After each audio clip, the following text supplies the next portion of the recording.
Hello மக்களே, நம்மளோட மகாநதி சீரியலில் நம்ம எதிர்பார்த்ததே இன்றைக்கி வந்து வெண்ணிலா வந்து விஜய்கிட்ட வந்து பேசுவாங்க அப்படின்னு சொல்லி எதிர்பார்த்தா கண்டிப்பாக வந்து சரி குட் நைட் சொல்லலாம் அப்படின்னு சொல்லிட்டு ரூம்குள்ளே போகிறப்போ வந்து விஜய் அப்படின்னு சொல்லி கூப்பிட்றாங்க. விஜய் அவ்வளோ சந்தோஷத்தில் இருக்கார், பயங்கரமாக சந்தோஷப்படுறாரு. அப்போமா காவேரி வராங்க. காவேரி வந்து உள்ளே வர்றப்போ வந்து பத்தியா காவேரி என்னை விஜய் விஜய்ன்னு சொல்லி கூப்பிட்றா வெண்ணிலா அப்படின்னு சொல்லமே காவேரிக்கு பயங்கரமாக இருக்குது. இங்கே வா அப்படின்னு சொல்லி கையை பிடிச்சி கூட்டிகிட்டு உள்ளே போகிறாரு விஜய்.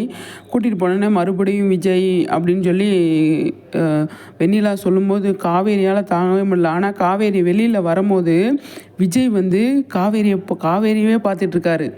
பயங்கரங்க, நிஜமாகவே விஜய் வந்து காவேரி வந்து நம்மளை வந்து வெண்ணிலா வந்து வந்ததுக்கப்புறமா வந்து அவள் மனசில் ஏதோ பயம் இருக்குது, நம்ம அவளை விட்டு பிரிஞ்சுருவோம் அப்படின்னு நினச்சி பயப்படுறா அப்படிங்கிறத அவர் வந்து உணர்றாரு.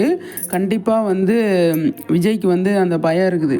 அதாவது காவேரி வெண்ணிலா வந்ததுக்கப்புறம் நம்மளை விட்டு போயிடுவாளோ அப்படின்னு சொல்லி அவர் வந்து நினைக்கிறாரு. கண்டிப்பாக அப்படி இல்லை அப்படிங்கிறத வந்து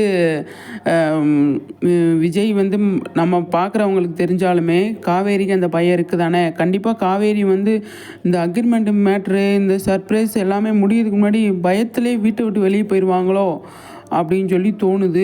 என்ன பண்ண போகிறாங்க அப்படின்னு சொல்லி தெரியல. ஏன்னா பயப்படுறாங்களே, அதனால் வந்து நம்ம இங்கே இருக்கவே கூடாது, வெண்ணிலா வந்து விஜய்னு கூப்பிட்டா விஜய் வந்து அவ்வளோ பாசமாக இருக்காரு அப்படின்னு நினச்சி வீட்டை விட்டு போயிடுவாங்களோ என்னமோ அப்படின்னு சொல்லி தெரியல. பார்க்கலாம் எந்த மாதிரி கொண்டு